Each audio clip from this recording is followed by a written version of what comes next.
What's going on, everybody? Jesse Montano, Meghan Angley, outside of the Colorado Avalanche practice facility. We're here to talk about Martin Necas and the 8-year, $92 million deal that he signed this morning. I do want to make the disclaimer. We're outside because we wanted to come do the hit outside, and I told Meghan I don't want to be standing in the shade, so that's why we are all the way over here with the practice facility behind us. But Meghan, 8 years for Martin Necas, we kind of figured that would be the case.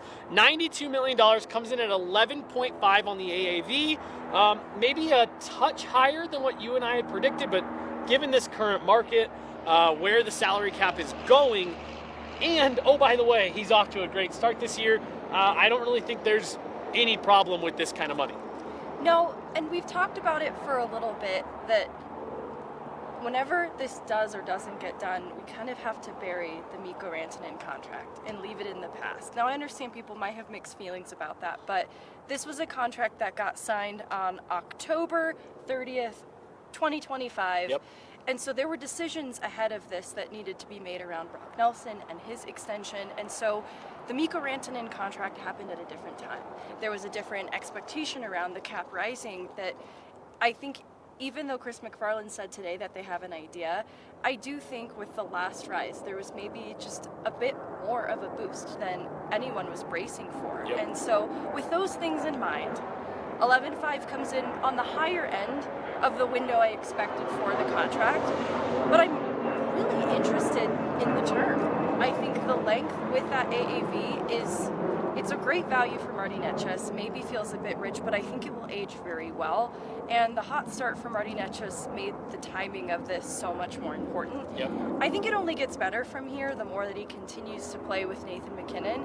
And to that end, I think he has more to give in his future with the Avs, including in the playoffs, which was something we talked about with Jared Bednar. So overall, I'm really excited. I think it's a good piece of business, and it's going to age very well. Well, and I wanted to address what you were just talking about. Sorry, with the Mikko Rantanen stuff, where one, yes, it does still come in lower than what Mikko Rantanen signed for. I'm not going to go down the Mikko Rantanen rabbit hole of how they ended up at that contract. But I think the important thing to point out is what you were talking about with Brock Nelson and just some of the other contracts that were needing to be signed this season.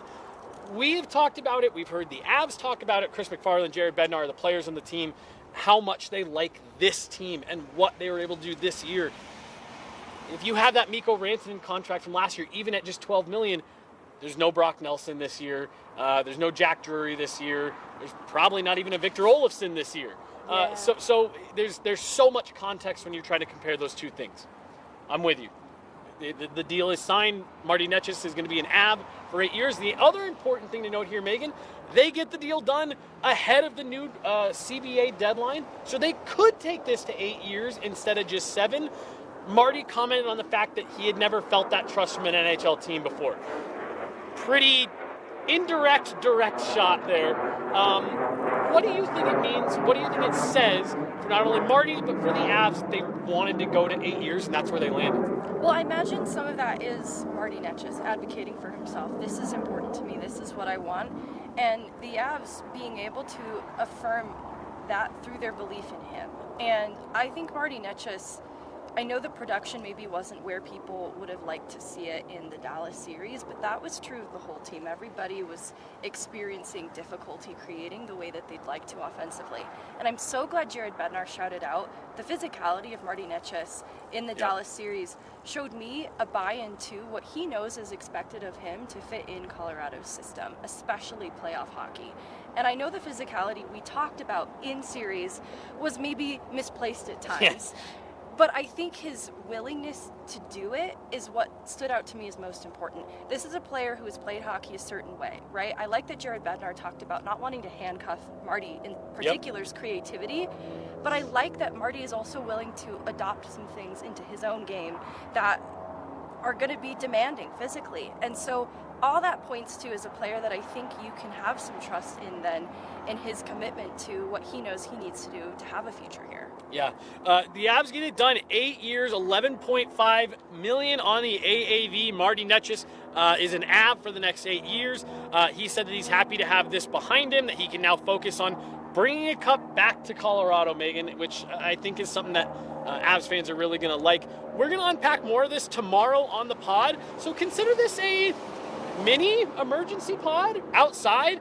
So we're going to have a lot more on this here in the next 24 hours, but wanted to make sure that we could get out here under the plains and just get our initial thoughts. Martin Necas, 8 years, 11.5 AAV. Any last thoughts? Yes, I wanted to address the no move clause as well, because I think that is a reflection of Marty's commitment to be here as well. And the security then in his full send commitment and wanting to be here. On both sides, that is a reflection of it, but I also think it's a testament to Marty's comfortability and want to establish stability then in being in Colorado specifically.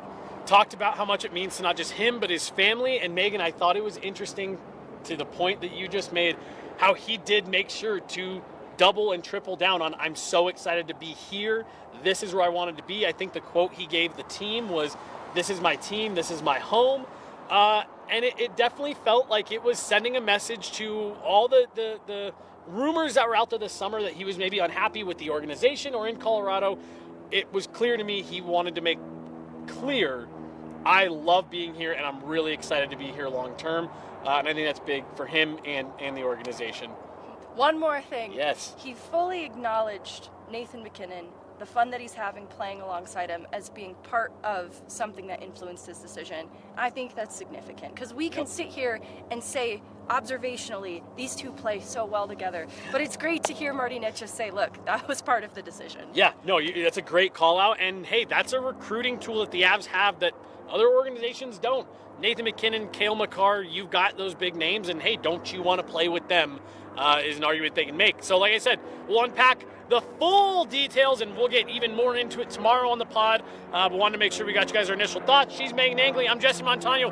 Martin Necas, 8 years, $11.5 million with the Colorado Avalanche.